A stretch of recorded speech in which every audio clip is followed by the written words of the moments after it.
Sini Permadi, Saudara Roy Suryo CS yang tadi mendatangi Polda Metro Jaya untuk mengajukan saksi dan ahli meringankan. Tak hanya itu, pihak Roy Suryo juga minta dilakukan gelar perkara khusus kasus fitnah ijazah Jokowi. Bersama tim pengacara dan tersangka lainnya dalam kasus fitnah ijazah palsu Jokowi, Roy Suryo menjelaskan kedatangannya hari ini untuk mengajukan nama-nama saksi ahli yang meringankan. Ahli yang dimaksud yakni ahli Undang-Undang ITE, ahli linguistik forensik, dan ahli pidana. Hal itu diajukan Roy karena menurutnya proses penyidikan yang berjalan lebih banyak melibatkan saksi dan ahli dari penyidik. Selain ajukan sejumlah saksi ahli, kubu Roy Suryo juga kembali mengajukan gelar perkara khusus di Polda Metro Jaya setelah pada permohonan pertama di 21 Juli lalu tidak mendapat respons penyidik. Ahli linguistik, ahli bahasa, itu juga sudah punya sertifikat, baik nasional maupun di atas itu. Jadi benar-benar ahli hukum pidana. Anda sudah berulang kali menjadi ahli pidana di berbagai kasus, berbagai hal, bukan yang hanya langganan di depan BAP. Jadi saya kira itu ya, clear apa agenda kita hari ini. Sekaligus juga kita mengajukan gelar perkara khusus untuk supaya apa? Kasus ini supaya terang benderang diketahui oleh masyarakat dan lainnya.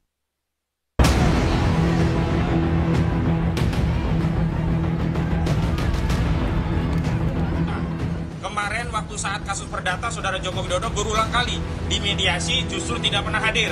Hari ini di kasus pidana yang Saudara Joko Widodo sendiri melaporkan, maka Saudara Joko Widodo harus masuk ke pengadilan. Usulan mediasi antara Roy Suryo CS dengan mantan Presiden Jokowi untuk menemukan titik temu kasus fitnah ijazah palsu ditolak Koordinator Kuasa Hukum Roy CS.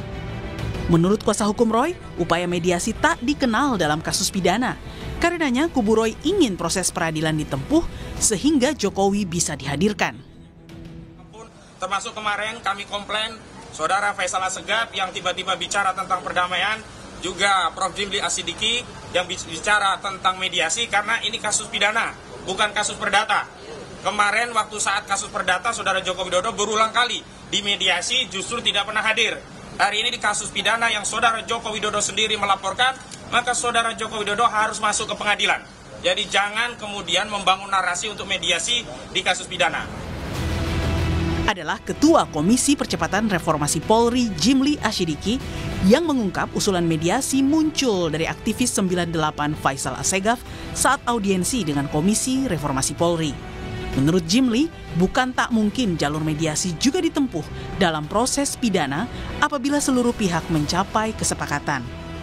Nah, muncul ide-ide antara lain misalnya Pak Assegaf tadi mengusulkan bagaimana bisa nggak mediasi? Oh bagus itu, coba tanya dulu mau nggak mereka dimediasi, ya kan? Baik pihak Jokowi dan keluarga maupun pihak Roy Suryo dan kawan-kawan mau nggak dimediasi? Nah, jadi status tersangkanya tetap, ya kan? Tapi dimediasi dulu. Kalau misalnya ditemukan titik temu, ya kan? Ya bisa tidak dilanjutkan pidananya. Tapi kalau seandainya tidak berhasil, ya lanjutkan nggak apa-apa. Tidak ada forum lagi yang bisa membuktikan keaslian atau tidak aslinya. Sebelumnya, kubu Roy Suryo kerap meminta penyidik Polda untuk memperlihatkan ijazah asli Jokowi untuk membuktikan ada tidaknya fitnah soal tudingan ijazah palsu. Namun dalam sidang sengketa ijazah Jokowi di Komisi Informasi Pusat, pihak Polda selaku termohon mengaku salinan ijazah asli Jokowi ada dalam penguasaan Polda Metro Jaya sebagai barang bukti. Saat ini dia dalam penguasaannya Polda Metro Jaya ya? Dalam penguasaan Polda Metro Jaya dalam status penyidikan, resmi disita mendapatkan penetapan penyitaan dari pengadilan negeri setempat. Baik. Kasus fitnah ijazah Jokowi yang memakan waktu cukup lama kerap berkutat pada permintaan memperlihatkan ijazah asli tersebut. Namun faktanya dalam gugatan perdata di PN Surakarta dan Sleman, tuntutan para penggugat selalu berakhir deadlock karena Jokowi menolak memperlihatkan ijazah asli sarjananya. Tim Liputan Kompas TV.